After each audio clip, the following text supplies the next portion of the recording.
4.1 প্রশ্ন আমরা আমাদের বোর্ডে আছে নাকি, যেটা আমাদের বই আসে নাই। আর এই চ্যাপ্টারের ক্ষেত্রে এই অঙ্কের ক্ষেত্রে a square plus b square এই সূত্রটা ব্যবহৃত হবে। তাহলে আমরা যেহেতু মান দেওয়া আছে আমরা লিখব দেওয়া আছে a minus 1/a equal কি m। যেহেতু দেখাও যে বলছে, দেখাও যে বলে আমরা কি লিখে শুরু করব? দেখাও যে বলে কি দিয়ে শুরু করব আমরা? হ্যাঁ, দেখাও যে বলে আমরা লেফট সাইড বা বাংলায় হচ্ছে বাম পক্ষ, অর্থাৎ দেখাও যে বা প্রমাণ করো যে এই টাইপের কথা যদি বলে সেক্ষেত্রে বাম পক্ষ দিয়ে শুরু করব আমরা, বা লেফট সাইড। ইংলিশে লিখতে পারবা, বাংলায় লিখতে পারবা। তাহলে বাম সাইড কি আছে আমাদের? a to the power 4 plus 1 by a to the power 4। তাহলে প্রথম কাজ হচ্ছে আমরা a to the power 4 কে ভাঙাবো। ঠিক আছে, a square whole square, a square whole square, a square whole square. তাহলে ব্র্যাকেটের ভিতরে কি আছে? a স্কয়ার আছে। a স্কয়ারের নাম কি? গুড, a স্কয়ারের নাম কি? a।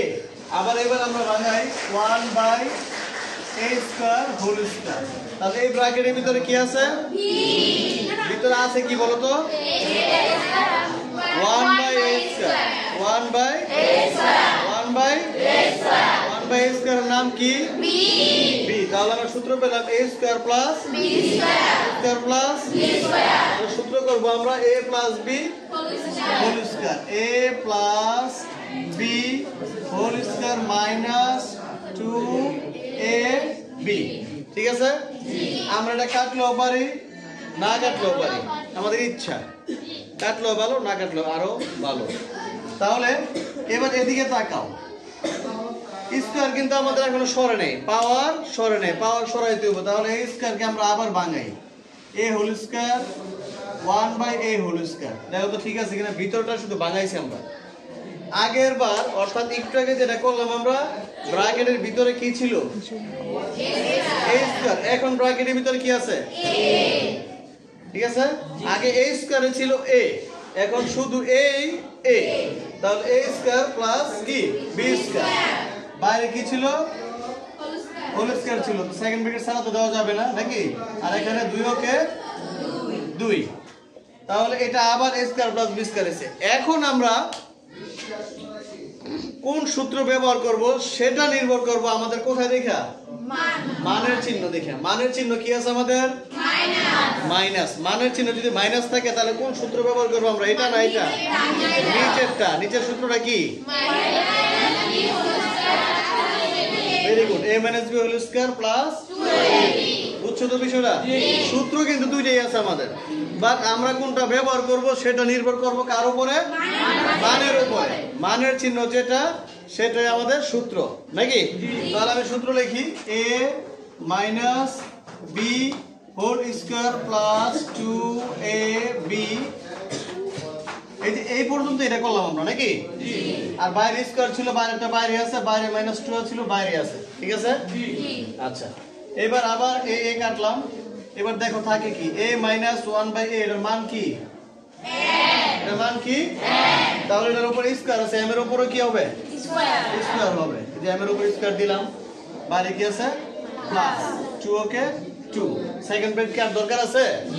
আর দরকার নাই। তাহলে a প্লাস b, এর বাইরে কি আছে? Square minus 2। এবারে এদিকে লিখি বাকিটুকু। এবার খেয়াল করে দেখো, এবার উপর আগের ভিতরে m স্কয়ার আছে প্লাস 2 আছে, আবার বাইরে কি আছে? হোল স্কয়ার আছে। এটা আবার একটা সূত্র হয়ে গেছে। এবার সূত্র কোনটা হইছে? a plus b whole square equal a square plus 2ab plus b square. এবার হয়ে গেছে বীজগণিতের প্রথম সূত্র, a plus b whole square. তাহলে a কে? a ধরলাম আমরা কাকে? m square. m স্কয়ারের নাম কি? m স্কয়ারের নাম কি? 2 এর নাম কি? m স্কয়ারের নাম 2 এর নাম m স্কয়ারের নাম 2 এর নাম। অর্থাৎ আমি যেখানে a বলবো সেখানে কে যাবে? আমি যেখানে a বলবো সেখানে কি যাবে? আমি যেখানে b বলবো সেখানে কি যাবে? 2। তাহলে আমরা লিখি, সূত্র লিখি। দেখো এই যে a স্কয়ার, ঠিক আছে কিনা? জি। প্লাস এই যে সূত্র অনুযায়ী আমরা আগাইতাছি plus 2ab plus b square, বাইরে কি আছে? মাইনাস 2, ঠিক আছে? জি। আচ্ছা, এবার যাও m এর উপরে স্কয়ার আছে, আবার হোল স্কয়ার আছে, তাহলে 2 দুগুণে 4, আর এখানে 2 দুগুণে 4 m স্কয়ার, আর 2 এর উপরে স্কয়ার করলে 4 বিয়োগ 2, তাহলে m to the power 4 plus 4m square, 4 থেকে 2 গেলে 2। দেখো রাইট সাইডের সাথে মিলছে আমাদের, না?